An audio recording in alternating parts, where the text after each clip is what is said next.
question of the era.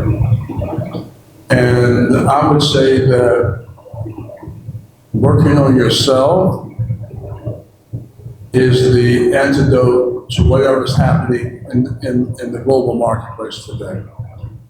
And that means you need to change the learning system around, where you actually learn how to learn and learn how to apply information to your empowerment, to your personal and professional development.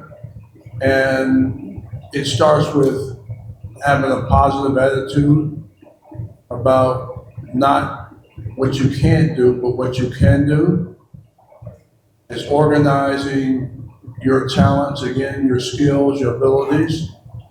It's knowing who you are.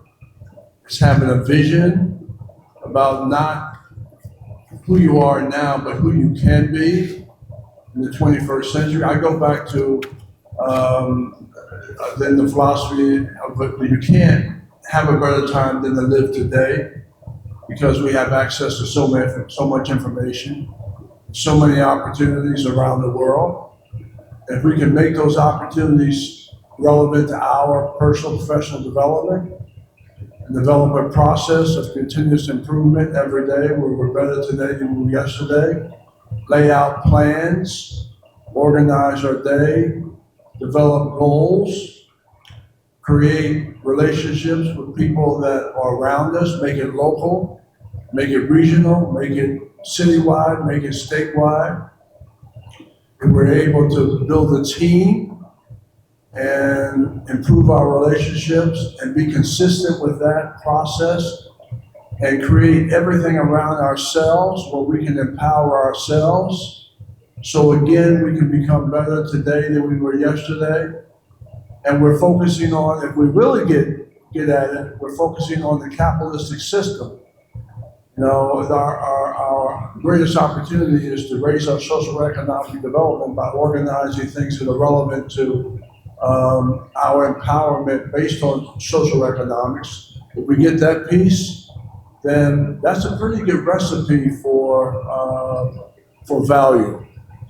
Again, the value that we give ourselves is the value the world gives us. The world sees us as we see ourselves. So we got to keep focusing on ourselves as a way to know that we can be anybody we want to be in this world based on the opportunities that we have. Can I just add, so David mentioned we have about 836 FTEs. FTEs means full-time equivalents, right? That's just inside our organization. We have sub-recipients that we pay to run Head Start for us that adds another 1,500 FTEs to that number, just so you know. So it's about 2,300 and some change or so. And the other thing I wanted to say is, through bank payroll distribution, which is $2.3 million every 2 weeks from our agency, we know there's a 1.35 bounce effect on that payroll distribution of 2.3 million every 2 weeks. In other words, when we get paid, what's the first thing we do? We pay mortgage, we pay car notes, we go to the grocery store, cleaners, etc. It bounces 1.3 times inside of our local economy. So to my point, know your numbers.